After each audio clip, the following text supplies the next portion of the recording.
नमस्कार मित्रों, देसी ट्यूशंस में आपका स्वागत है। इस वीडियो में हम सीखने वाले हैं 8th standard Maharashtra board new syllabus civics का 3rd चैप्टर, जिसका नाम है द यूनियन एग्जीक्यूटिव। आगे बढ़ने से पहले मेरी आपसे रिक्वेस्ट है कि प्लीज़ मेरे वीडियो को लाइक कीजिए, अपने दोस्तों के साथ भरपूर शेयर कीजिए। कुछ डाउट्स हो तो नीचे कमेंट कीजिए, मेरे चैनल को सब्सक्राइब कीजिए। अगर आप मेरी दूसरी वीडियोज़ देखना चाहते हैं तो मैंने उनकी लिंक डिस्क्रिप्शन में शेयर की है, वहाँ पर जाकर आप मेरे दूसरी वीडियोज़ पे देख सकते हैं। तो चलिए शुरू करते हैं। The union executive. Union executive यानी क्या होता है? सेंट्रल गवर्नमेंट को यूनियन एग्जीक्यूटिव कहते हैं। हमारा भारत देश जो है वो यूनियन ऑफ स्टेट्स है, यानी अलग अलग स्टेट्स का union, united. In the last chapter we learned about the union legislature which included the structure and functioning of the parliament. पिछले चैप्टर में हमने क्या सीखा है? यूनियन लेजिस्लेचर यानी संसद, पार्लियामेंट के बारे में हमने सीखा है, जो पूरे देश के लिए अधिनियम बनाती है, कानून बनाती है, और उसका काम कैसे चलता है, उसकी स्ट्रक्चर कैसा है, उसके बारे में हमने देखा। In this chapter we are going to study the union executive. अभी हम इस चैप्टर में यूनियन एग्जीक्यूटिव यानी सेंट्रल गवर्नमेंट के बारे में सीखने वाले हैं। Structure of the union government, union government का स्ट्रक्चर कैसे होता है वो देखते हैं। The union government means the central government. Union government को सेंट्रल गवर्नमेंट भी कहते हैं, केंद्र सरकार। The union government is made up of the following constituents. Union government के क्या क्या हिस्से होते हैं? यूनियन गवर्नमेंट के प्रेसिडेंट उसके प्रमुख होते हैं। 2 हिस्से होते हैं, लेजिस्लेचर और एग्जीक्यूटिव। लेजिस्लेचर में 2 हिस्से होते हैं, लोकसभा और राज्यसभा। ये हमने पिछले इसमें देखा चैप्टर में। और एग्जीक्यूटिव में prime minister and council of ministers, यानी प्रधानमंत्री और मंत्रिमंडल, अलग अलग मंत्री, ये उसमें आते हैं। You know that the legislature, executive and judiciary are the 3 organs of the state and that they work for the welfare of the people. देखिए, हमने ये देखा है, लेजिस्लेचर, एग्जीक्यूटिव और जुडिशरी यानी संसद, कार्यपालिका और न्यायपालिका, ये किसी भी लोकतांत्रिक देश के 3 हिस्से होते हैं, और वो सब मिलजुल कर काम करते हैं ताकि लोगों का वेलफेयर यानी भला हो सके। In a parliamentary system the executive is part of the legislature and is responsible to the legislature. हमने ये देखा है पिछले चैप्टर्स में कि पार्लियामेंट्री सिस्टम है हमारे देश में, यानी संसदीय पद्धति। तो पार्लियामेंट्री सिस्टम में क्या होता है? एग्जीक्यूटिव यानी गवर्नमेंट जो होता है, लेजिस्लेचर यानी संसद का ही हिस्सा होता है, ठीक है। और संसद में वो जवाबदेह होता है, यानी जो भी काम कर रहा है उसे संसद में उत्तर देना पड़ता है। When we learn about the executive, it is important for us to understand who are included in executive, what are the constitutional provisions relating to executive, and what is the process of policy making for public welfare। जब हम executive कहते हैं तब हमें यह समझना है कि एग्जीक्यूटिव यानी कार्यपालिका जो होती है उसमें कौन कौन आता है, फिर उसके हिस्से कौन कौन होते हैं, उसके संवैधानिक अधिकार क्या होते हैं, और नीतियां बनाने की, यानी कोई भी निर्णय लेना है, कोई भी नीति बनानी है, पॉलिसी इंप्लीमेंट करना है, लोगों के भले के लिए कोई योजना लाती है सरकार, जैसे आयुष्मान भारत योजना हो गई, या पीएम केयर्स फॉर चिल्ड्रन। अभी मोदी जी ने घोषणा की है कि जिन बच्चों के माता पिता कोरोना में मृत्यु हुई है उनको 10 लाख रुपए वगैरह मिलेगी। तो ये जो नीतियां होती है वो कैसे लाई जाती है, इसके बारे में हम सीखेंगे। अभी देखिए ये कन्वर्सेशन है। Ram, the president is the nominal head and the prime minister is the executive head. हमारे देश में पार्लियामेंट्री सिस्टम है, तो प्रेसिडेंट जो होते हैं, राष्ट्रपति, वो नॉमिनल हेड होते हैं, यानी सेरेमोनियल हेड, यानी नामधारी प्रमुख, यानी केवल नाम कहने के लिए वो सर्वोच्च पद पर होते हैं, केवल नाम के लिए। लेकिन प्राइम मिनिस्टर जो होते हैं वो एग्जीक्यूटिव हेड होते हैं, यानी सभी एक्चुअली अधिकार जो होते हैं वो प्रधानमंत्री को होते हैं। सारे काम जो होते हैं वो प्रधानमंत्री जी करते हैं हमारे देश में। और राष्ट्रपति जो होते हैं वो नामधारी प्रमुख होते हैं, यानी नाम के लिए वो प्रमुख होते हैं, उनको इतने ज्यादा अधिकार नहीं होते। What type of relationship exists between persons holding these posts? यहाँ पर ये पूछा है राम ने कि किस तरह का नाता होता है राष्ट्रपति और प्रधानमंत्री के बीच में? Vidya, I think that the prime minister meets the president regularly and informs him about the conduct of administration. प्रधानमंत्री जो होते हैं वो राष्ट्रपति से रेगुलरली मिलते हैं, मीटिंग करते हैं और उन्हें देश का कामकाज कैसे चल रहा है उसके बारे में बताते हैं। Yes, this is right. The Prime Minister informs the President about the administration of the country and about new laws and policies. Rather, the President has a right to seek such information. जो प्रधानमंत्री होते हैं वो राष्ट्रपति जी को नियमित रूप पर मिलते रहते हैं और वो देश का कामकाज कैसे चल रहा है, क्या चल रहा है, वो बताते रहते हैं। और नए का अधिनियम, कानून क्या बनाए जा रहे हैं, नई पॉलिसीज क्या लाई जा रही है, ये सब बताते रहते हैं। और राष्ट्रपति जी को इसका अधिकार भी होता है ये सब जानकारी रखने का।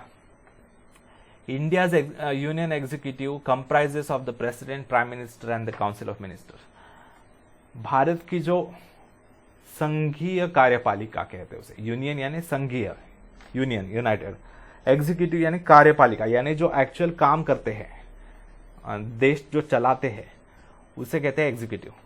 कि उसमें कौन कौन होता है? प्रेसिडेंट राष्ट्रपति, प्राइम मिनिस्टर प्रधानमंत्री and the council of ministers मंत्रिमंडल, अलग अलग मंत्रियों का ग्रुप। President, according to the provisions in the constitution of India, the president is the supreme head of the state. देखिए, हमारे संविधान के अनुसार, भारतीय संविधान के अनुसार हमारे जो राष्ट्रपति होते हैं वो सर्वोच्च प्रमुख होते हैं, देश के सर्वोच्च प्रमुख होते हैं। Supreme head of the state यानी सर्वोच्च प्रमुख राज्य संस्था के। यहाँ पर स्टेट का देखिए, स्टेट इस शब्द के दो अर्थ होते हैं। पहला होता है स्टेट यानी राज्य, जो हमारा महाराष्ट्र राज्य है उसे भी स्टेट कहते हैं। दूसरा अर्थ होता है स्टेट का राज्य संस्था, यानी हमारे देश में जो सेटअप है, कॉन्स्टिट्यूशन है, उसमें प्रधानमंत्री वगैरह है, जुडिशियरी है, एग्जीक्यूटिव है, लेजिस्लेचर है, तो इस सभी सेटअप को, इस सभी यंत्रणा को कहते हैं स्टेट। ठीक है, तो स्टेट के प्रमुख है, यानी राष्ट्रपति स्टेट के प्रमुख है, यानी महाराष्ट्र राज्य के प्रमुख है, ऐसा नहीं है। स्टेट यानी हमारे देश में जो पूरा राज करने की जो पद्धति है, तरीका है, उसके प्रमुख। ठीक है, तो president is the supreme head of the state, यानी हमारे देश के राष्ट्रपति सर्वोच्च प्रमुख होते हैं देश के राज्य संस्था के। The office of the president has the highest honor and prestige and it represents the Republic of India. जो राष्ट्रपति जी का पद होता है वो सबसे सम्मानकारक पद होता है, उस पद को सबसे ज्यादा सम्मान दिया जाता है, वो सबसे प्रतिष्ठित पद होता है। ठीक है, उसके बहुत सारे प्रोटोकॉल्स होते हैं, उसके सारे नियम होते हैं। और राष्ट्रपति जो होते हैं वो हमारे भारत के लोकतंत्र को दर्शाते हैं, रिपब्लिक ऑफ इंडिया यानी भारतीय गणतंत्र को दर्शाते हैं। हमारा जो पूरा देश है उसका अगर कोई प्रतिनिधित्व करता है, प्रमुख जो है रिप्रेजेंट करता है, तो हमारे राष्ट्रपति होते हैं। वो हमारे देश के प्रथम नागरिक होते हैं। राष्ट्रपति को first citizen of the country भी कहा जाता है। तो हमारे राष्ट्रपति जो है फर्स्ट सिटीजन ऑफ इंडिया है। All executive powers of the state are vested in the president by the constitution. जो सभी एग्जीक्यूटिव पावर्स है, यानी जो सब कार्यपालिका की अधिकार है, जो सब काम करने हैं अधिकार जो है, वो राष्ट्रपति जी के हाथों में होते हैं, ऐसा संविधान में कहा है। The government carries out its function in the name of the president. मैंने कहा आपको कि राष्ट्रपति नामधारी प्रमुख होते हैं हमारे देश में, यानी नाम के लिए प्रमुख होते हैं, एक्चुअल अधिकार जो होते हैं वो प्रधानमंत्री के होते हैं। तो ये जो होते हैं executive powers of the state are vested in president by the constitution, यानी हमारे संविधान में लिखा तो है कि सारे अधिकार जो होते हैं देश चलाने के, वो राष्ट्रपति के हाथों होते हैं। यानी क्या, राष्ट्रपति एक्चुअल में कुछ करते हैं ऐसा नहीं है, उनके नाम पर काम किया जाता है। प्रधानमंत्री काम करते हैं लेकिन उनके नाम पर, राष्ट्रपति जी के नाम पर ये काम करते हैं। यानी हम जो भी निर्णय ले रहे हैं, जो हम ये निर्णय ले रहे हैं, भारत सरकार, भारत शासन, वो राष्ट्रपति के नाम पर लेती है। यानी ये निर्णय राष्ट्रपति द्वारा आया है, ऐसा होता है अर्थ। लेकिन राष्ट्रपति एक्चुअली हमारे देश में अधिकार नहीं है ज्यादा, प्रधानमंत्री करते हैं। The government carries out it's functions in the name of the president. राष्ट्रपति जो है वो गवर्नमेंट राष्ट्रपति के नाम पर काम करती है, यानी जो प्राइम मिनिस्टर और काउंसिल ऑफ मिनिस्टर्स होते हैं, मंत्री, प्रधानमंत्री और मंत्रिमंडल, वो राष्ट्रपति जी के नाम पर अपना काम करते हैं। However, in reality, the Prime Minister and the Council of Ministers run the government. कहने के लिए तो राष्ट्रपति महोदय जो होते हैं वो प्रमुख होते हैं इसके सरकार के, शासन के, लेकिन उन्हें अधिकार कुछ नहीं होते, केवल नामधारी प्रमुख होते हैं वो, नाम के लिए, for the sake of name. सारे अधिकार जो होते हैं वो प्रधानमंत्री और मंत्रिमंडल के हाथों में होते हैं।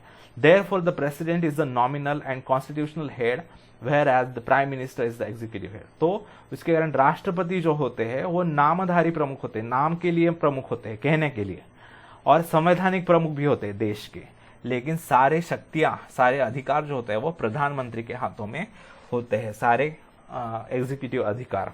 ठीक है, तो आपको लगेगा कि राष्ट्रपति जी का पद ही क्यों बनाया, तो उसका कारण ये होता है कि जो एक प्रधानमंत्री जो होते हैं वो निर्णय लेते हैं कुछ ना कुछ, कभी उनका निर्णय सही हो सकता है, कभी उनका निर्णय गलत हो सकता है। जब वो गलत निर्णय लेंगे तब उनके ऊपर निंदा भी की जाएगी, है ना। प्रधानमंत्री अगर गलत निर्णय लेते हैं तो उस पर क्रिटिसिज्म भी होगा। तो ये सोचकर हमने राष्ट्रपति का पद बनाया है कि राष्ट्रपति जो है, राष्ट्र प्रमुख जो होगा, जो सर्वोच्च पद होगा, उस पर कोई निंदा ना करे, क्योंकि वो कोई उनके पास कोई अधिकार नहीं है, वो ना वो कोई निर्णय ले रहे हैं, तो उसको, जब वो कोई निर्णय ही नहीं लेंगे तो उनसे गलत निर्णय लिया जाने का भी संभावना नहीं है। तो उसके कारण एक सम्मानजनक स्थिति उनकी बनी रहेगी, उन पर कोई निंदा नहीं करेगा। तो जब पुरस्कार वगैरह दिए जाते हैं, जैसे किसी को भारत रत्न दिया जाता है, किसी को पद्म विभूषण, पद्म भूषण, ये जब हम राष्ट्रपति द्वारा देते हैं तब लोगों को उनसे पुरस्कार लेने में भी सम्मान लगता है। ठीक है। इलेक्शन ऑफ द प्रेसिडेंट, राष्ट्रपति जी का चुनाव कैसे होता है। The president is indirectly elected by the people of India. जो राष्ट्रपति होते हैं वो इनडायरेक्टली इलेक्टेड होते हैं, डायरेक्ट इलेक्ट नहीं होते। आपको पता है लोकसभा के इलेक्शंस जो होते हैं वो डायरेक्ट होते हैं, लोग खड़े होते हैं इलेक्शंस में और हम 543 मेंबर्स ऑफ लोकसभा चुनकर भेजते हैं डायरेक्टली। तो लेकिन प्रेसिडेंट का जो पद होता है वो इनडायरेक्टली इलेक्टेड होता है भारत में। कैसे होता है। The common people do not vote in the election of the president. आम आदमी जो लोग, आम लोग जो होते हैं हमारे जैसे, वो राष्ट्रपति जी के पद के लिए वोटिंग नहीं कर सकते। He is elected by directly elected representatives of the state and central legislatures. तो इनको कौन वोट करता है, राष्ट्रपति के चुनाव में कौन वोट करता है। तो सेंट्रल और स्टेट लेजिस्लेचर, यानी जो लोकसभा के मेंबर्स हैं, जो राज्यसभा के मेंबर्स हैं, और जो हर एक राज्य के विधानसभा के मेंबर्स हैं, स्टेट लेजिस्लेचर, वो उनके मेंबर्स उसमें वोटिंग करते हैं। The group of these parliamentarians and members of the state legislatures is known as the electoral college. तो इस सभी ग्रुप को, जिसमें एमपीज होते हैं, लोकसभा के मेंबर्स, राज्यसभा के मेंबर्स और स्टेट लेजिस्लेचर के मेंबर, यानी विधानसभा के मेंबर्स, जो राज्य का जो होता है बॉडी, उसे कहते हैं विधानसभा, तो उसे स्टेट लेजिस्लेचर कहते हैं। तो विधानसभा, लोकसभा और राज्यसभा के मेंबर्स मिलकर चुनते हैं और उसको कहते हैं इलेक्टोरल कॉलेज, उस ग्रुप को। The tenure of the president is 5 years। राष्ट्रपति जी का कार्यकाल जो होता है, काम करने का समय, वो 5 वर्षों का होता है। The person contesting the presidential elections should be an Indian citizen whose age should be at least 35 years। जो व्यक्ति राष्ट्रपति के पद के लिए चुनाव लड़ रहा है वो भारतीय नागरिक होना आवश्यक है और उसकी आयु, एज कम से कम 35 वर्ष होनी चाहिए, 35 वर्ष। The person elected to the position of the president has to take an oath while accepting the post. राष्ट्रपति जी जब पद ग्रहण करते हैं, यानी पद पर बिठाया जाता है राष्ट्रपति जी को, तब उन्हें शपथ ग्रहण करना पड़ता है, यानी शपथ लेनी पड़ती है पद की। According to the oath, the president bears the responsibility of protecting the constitution and ensuring that the government runs as per the constitution. उस शपथ के अनुसार क्या है, उसमें क्या लिखा है शपथ में, राष्ट्रपति जो होते हैं वो हमारे संविधान के रक्षक होते हैं, उसकी रक्षा करने की जिम्मेदारी उनके ऊपर होती है। और जो गवर्नमेंट है, जो सरकार है, शासन, वो सारा संविधान के अनुसार काम कर रहा है, वो ध्यान देना उसके ऊपर। The president governs in accordance with the advice given by the prime minister and the council of minister. जो राष्ट्रपति होते हैं वो हमेशा प्रधानमंत्री और मंत्रिमंडल के सलाह पर ही काम करते हैं, मनमानी नहीं कर सकते, यानी सारे अधिकार प्रधानमंत्री के होते हैं। The responsibility of protecting the constitution is shouldered bye the president. जो जिम्मेदारी होती है हमारे संविधान के रक्षण की, वो राष्ट्रपति के हाथों में होती है, कंधे पर होती है। But if any act of president violates the constitution then the parliament has the authority to remove the president. लेकिन अगर कोई राष्ट्रपति अगर कोई गलत काम करते हैं, कोई कानून तोड़ते हैं, कोई क्राइम करते हैं, तो उन्हें पद से हटाने का भी प्रावधान हमारे इसमें है, संविधान में। उनको पद से हटाने का भी प्रोविजन है। लेकिन वो इतना आसान नहीं होता। उसका क्या, उस प्रोसेस को कहते हैं, this process is known as the process of impeachment. राष्ट्रपति महोदय को पद से हटाने का जो प्रोसेस होता है उसे कहा जाता है इम्पीचमेंट प्रोसेस। उसे हिंदी में कहते हैं महाभियोग। इसमें क्या होता है, एनी वन हाउस कैन ले the charge of violation of the constitution and the investigation of the charge is carried out by the other house.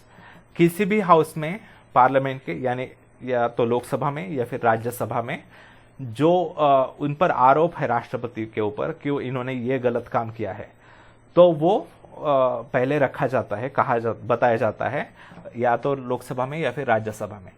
फिर दूसरा हाउस जो है, यानी लोकसभा में प्रस्ताव रखा है तो राज्यसभा वाले क्या करते हैं कि उसका इन्वेस्टिगेशन करते हैं, उसकी पूरी जांच करते हैं, चौकसी करते हैं, क्या ये आरोप सारे सही है, इन्होंने सचमुच गलती की है क्या, गलत काम किया है क्या, ये सारा उसकी जांच की जाती है। The resolution has to be pass by special majority, that is 2/3 majority of both the houses of the parliament. तो अगर वो इन्वेस्टिगेशन होने के बाद अगर उनको हटाना है पद से, तो वोटिंग करवाई जाती है। लोकसभा में जितने टोटल मेंबर्स है उसमें से 2/3 मेंबर्स की वोटिंग आवश्यक होती है, यानी 67%।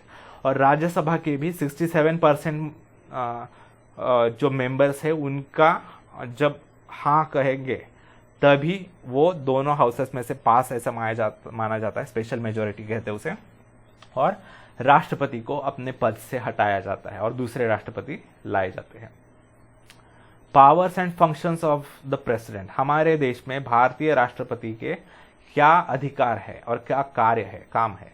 The constitution has entrusted several powers and functions to the president. हमारे संविधान ने हमारे राष्ट्रपति जी को कई सारे अधिकार दिए हैं और कुछ काम भी दिए हैं।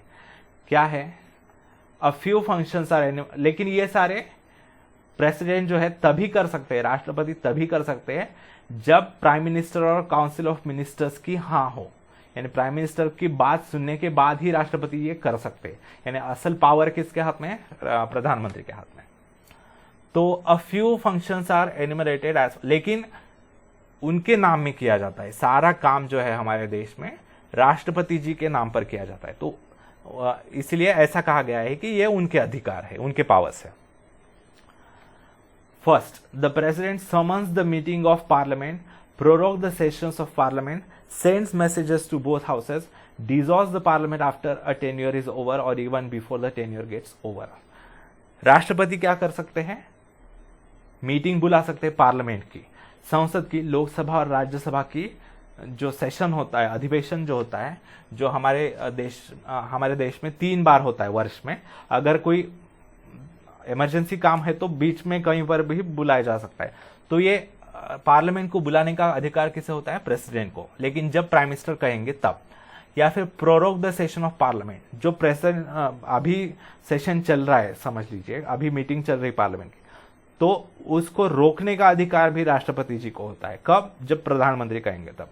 Sends messages to both houses, राष्ट्रपति महोदय जो होते हैं वो दोनों हाउसेस को, लोकसभा और राज्यसभा को, अपना मैसेज भेज सकते हैं। Dissolve the parliament after the tenure is over और even before the tenure gets over. जो लोकसभा होती है वो डिसॉल्व करने का अधिकार भी राष्ट्रपति को होता है। यानी अगर सरकार गिर जाती है, कैसे गिर जाती है हमने पिछले वीडियोस में देखा है, पिछले चैप्टर्स में। अगर मेजॉरिटी लूज कर देती है पार्टी, किसी भी पार्टी के पास मेजॉरिटी नहीं रहती तो गवर्नमेंट गिर जाती है, तो उसके बाद जो है लोकसभा डिसॉल्व करवाई जाती है और नए इलेक्शंस करवाए जाते हैं। या तो बीच में ही गिर गई सरकार तो भी लोकसभा डिसॉल्व करने का अधिकार राष्ट्रपति जी का होता है, या फिर 5 साल बाद, हर 5 साल बाद लोकसभा अपने आप डिसॉल्व की जाती है राष्ट्रपति द्वारा, तो वो अधिकार राष्ट्रपति को होता है। फिर second, bill pass by the Lok Sabha and Rajya Sabha must be signed by the president. जो भी बिल यानी विधेयक जो है वो लोकसभा और राज्यसभा में पास करने के बाद, पारित होने के बाद राष्ट्रपति जी की सिग्नेचर होने तक वो कानून नहीं बनता, अधिनियम नहीं बनता। जब लोकसभा में से भी पास हो चुका है, राज्यसभा में से भी पास हो चुका है और राष्ट्रपति जी की भी उस पर हस्ताक्षर, सिग्नेचर हो चुकी है, तब वो कानून बनता है। Without his signature the bill can not become a law. जब तक उनकी सिग्नेचर नहीं होती तब तक कोई भी बिल, कोई भी विधेयक कानून, अधिनियम नहीं बन सकता। Third, president appoints the prime minister and other ministers on the recommendation of prime minister. राष्ट्रपति महोदय जो होते हैं वो प्रधानमंत्री जी को नियुक्त करते हैं, यानी उनका प्रधानमंत्री और बाकी मंत्रियों का जो शपथ विधि है वो राष्ट्रपति करवाते हैं। ठीक है, वो नियुक्त करवाते हैं प्रधानमंत्री और बाकी मंत्रियों को। बाकी मंत्रियों को प्रधानमंत्री के सलाह पर किया जाता है। और प्रधानमंत्री कैसे अपॉइंट होते हैं? जिस भी पार्टी के पास मेजॉरिटी है संसद में, लोकसभा में, वो पार्टी डिसाइड करती है कि प्रधानमंत्री कौन होगा। यानी राष्ट्रपति के पास वो केवल जाते हैं कि देखिए ये हमारे प्रधानमंत्री है और आपको सिग्नेचर करनी है, तो वो राष्ट्रपति सिग्नेचर कर देते हैं। यानी राष्ट्रपति ये नहीं कह सकती कि मैं इसको नहीं प्रधानमंत्री बनाऊंगा, लोकसभा में मेजॉरिटी है, फिर भी वो अगर राष्ट्रपति नहीं कह सकते कि मैं इसको प्रधानमंत्री नहीं बनाऊंगा, ऐसा नहीं हो सकता। द प्रेसिडेंट अपॉइंट्स द जजेस of the supreme court and the high courts. राष्ट्रपति जो होते हैं वो सर्वोच्च न्यायालय और उच्च न्यायालय के जो जजेस होते हैं, न्यायाधीश होते हैं, उनको भी नियुक्त करते हैं, अपॉइंट करते हैं। The president also appoints the governors of the states, chief election commissioner and other important officers. राष्ट्रपति गवर्नर्स यानी राज्य के राज्यपाल, जो राज्य के जो प्रमुख होते हैं, चीफ मिनिस्टर, एडमिनिस्ट्रेटिव प्रमुख होते हैं। जैसे हमारे देश के प्रमुख, एक्चुअल प्रमुख जो होते हैं, अधिकारों वाले पावरफुल प्रमुख जो होते हैं, प्राइम मिनिस्टर होते हैं, और सेरेमोनियल नामधारी प्रमुख होते हैं प्रेसिडेंट। वैसे ही हर एक स्टेट का एक्चुअल पावरफुल प्रमुख होता है चीफ मिनिस्टर, और नॉमिनल जो प्रमुख होता है वो होते हैं गवर्नर, राज्यपाल। तो राष्ट्रपति गवर्नर्स को अपॉइंट करते हैं। फिर चीफ इलेक्शन कमीशन जो इलेक्शंस कंडक्ट करते हैं हमारे देश में पूरा, उनको भी अपॉइंट करते हैं। लेकिन पार्लियामेंट के उनको पास करने के बाद, पार्लियामेंट में जब पास होता है तब, और बाकी भी ऑफिसर्स राष्ट्रपति अपॉइंट करते हैं। The president is the commander in chief of the arm forces. राष्ट्रपति जो होते हैं वो सर्वोच्च सेना के सर्वोच्च सेनापति होते हैं, यानी कमांडर इन चीफ। उनके आदेश पर हमारे देश की सेना काम करती है। ये राष्ट्रपति जी के नाम पर होता है, लेकिन करते एक्चुअल में प्रधानमंत्री है। Decisions regarding war and peace are made by the president. किस देश के साथ युद्ध घोषित करना है या किसी देश के साथ युद्ध समाप्ति करनी है, तो वो निर्णय भी राष्ट्रपति के नाम पर किया जाता है। लेकिन ये कब किया जाता है? पार्लियामेंट में पास होने के बाद। किसी भी देश को अगर युद्ध घोषित, किसी भी देश के विरोध में अगर युद्ध घोषित करना है तो प्रधानमंत्री जो है पार्लियामेंट में प्रस्ताव लाकर वो पास करवाएंगे, उसके बाद वो युद्ध घोषित होगा, फिर राष्ट्रपति की सही सिग्नेचर होने के बाद। किसी के साथ युद्ध घोषित करना है किसी देश के साथ, या फिर शांति घोषित करनी है, तो वो राष्ट्रपति के नाम पर की जाती है। फिर the president has some judicial powers to.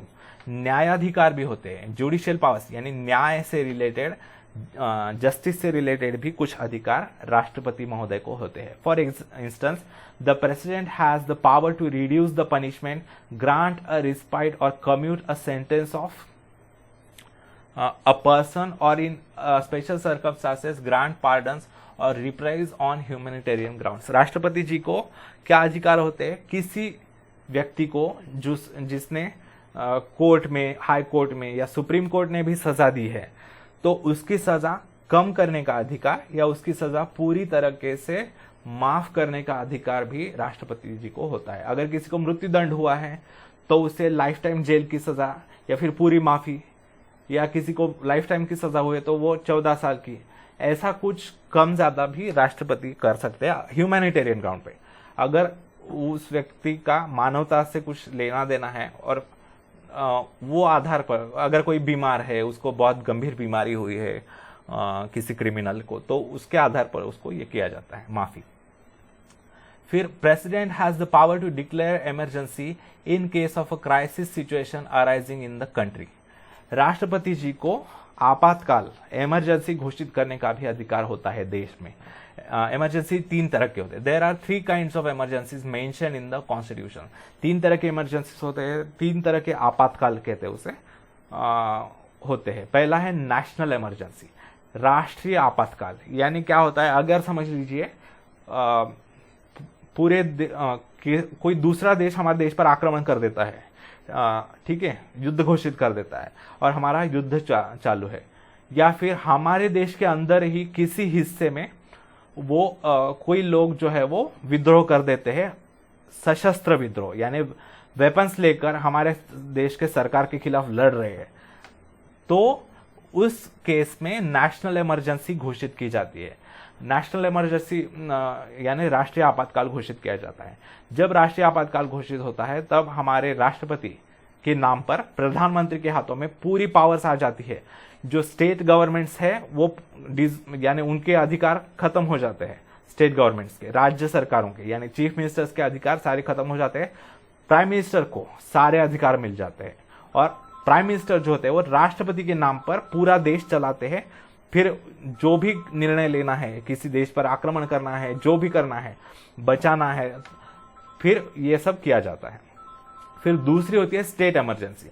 समझ लीजिए किसी एक राज्य में बहुत बुरी अवस्था है, बहुत दंगे हो रहे हैं, बहुत बुरी अवस्था है और उस देश को, उस राज्य को ठीक से चला नहीं पा रहे उस देश के, उस राज्य के चीफ मिनिस्टर।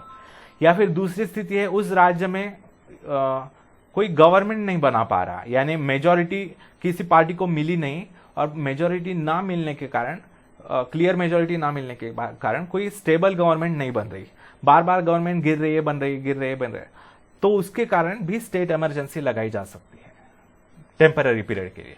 फिर तीसरी है फाइनेंशियल इमरजेंसी।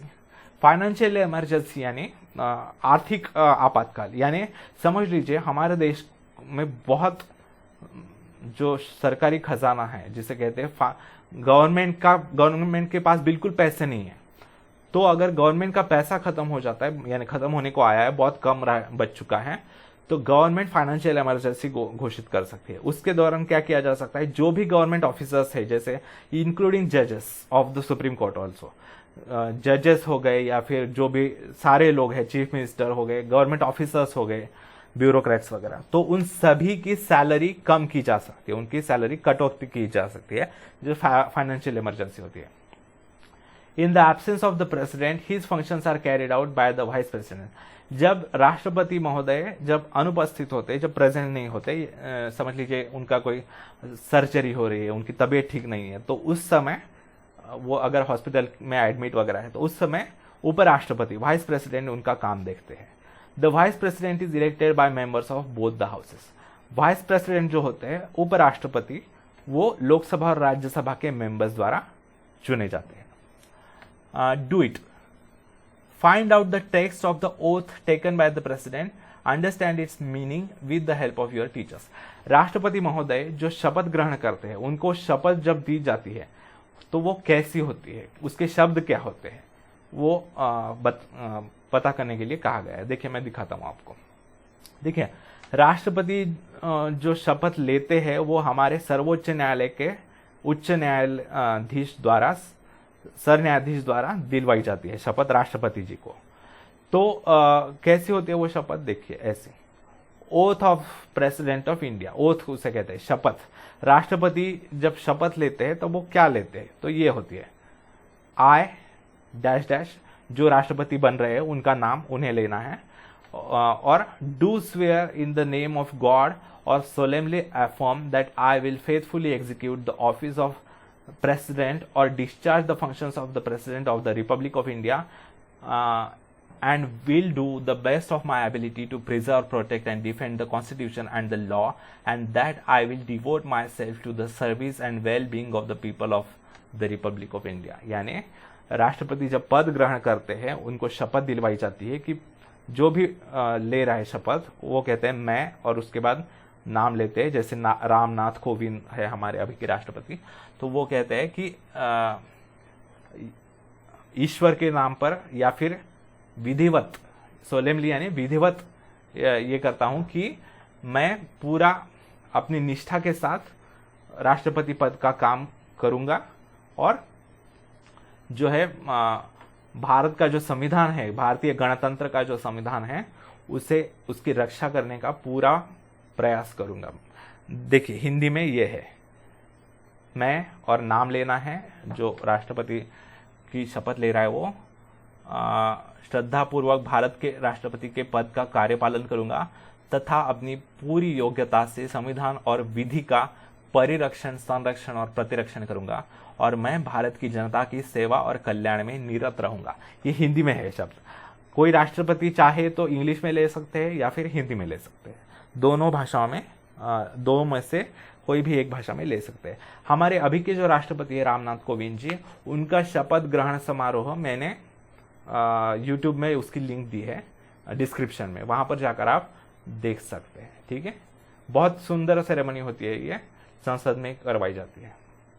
ठीक है, तो इस वीडियो में यहीं तक। अगर आपको मेरा वीडियो अच्छा लगे तो प्लीज मेरे वीडियो को लाइक कीजिए, अपने दोस्तों के साथ भरपूर शेयर कीजिए। कुछ डाउट्स हो तो नीचे कमेंट कीजिए, हमारे चैनल को सब्सक्राइब कीजिए। धन्यवाद मित्रों, आपका दिन बहुत बहुत शुभ जाए।